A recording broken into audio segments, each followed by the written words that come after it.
Well, online streaming is rapidly killing cable, Meg. 1 in 3 American households now have a Netflix subscription, and other streaming channels are stepping up their game with new content. We are joined by CNET tech reporter Bridget Carey. Bridget, let's just talk about Netflix first, because its growth is mind-boggling. Yeah, we're talking now 40 million U.S. subscriptions, 60 million in total worldwide.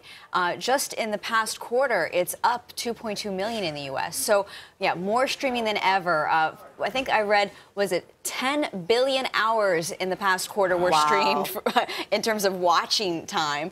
I mean, it just keeps going up and up. When you look at the U.S. and how much people are watching on Netflix, Netflix makes up about a third of the internet traffic coming into homes. Oh my goodness. So, yeah, it's popular, you could say. Yeah, for sure. And the number of hours people spend on Netflix versus the number of hours they spend on regular TV is mind-boggling. It almost double.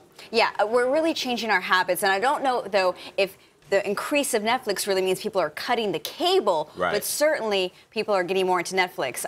And just to think, they used to start with mailing DVDs to you. Only 5 million or so people still do that. Can you believe how long? It wasn't that long ago, right? Yeah. It was just a couple years ago. No, I just got my mom to switch. Oh, wow. I was like, we have to stop doing the mail-in. Tell us about some of these other sites that like Crackle. Crackle's interesting right now. They're going to do something that kind of changes in the streaming. Now, Crackle is a free app. If you have a Roku, you could just watch content on there. They're ad-supported.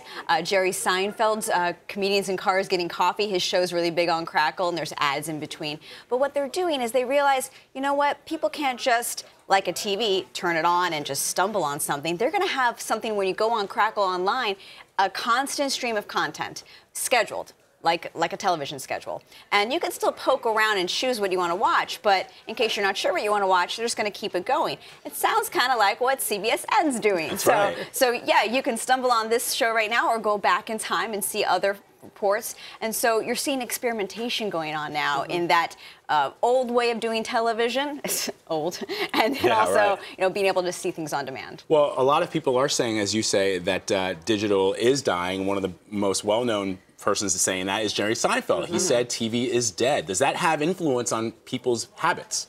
I think it has people thinking differently. We're still not cutting the cord because we want our sports and our news, but how long until Netflix or Crackle gets a news station? You know, so people are thinking differently and realizing maybe that all their money doesn't have to go into a big cable bundle, and they can maybe cut down their cable bundle. I think we were going to wrap this, but I think it's really fascinating. We don't really know where the end is, because now you've got organizations like CBS who have CBSN, but also Netflix and Amazon making their own series. They're almost becoming like little mini studios themselves. And so everyone wants to have their own series. Even Crackle, which you were talking about, just got their first drama.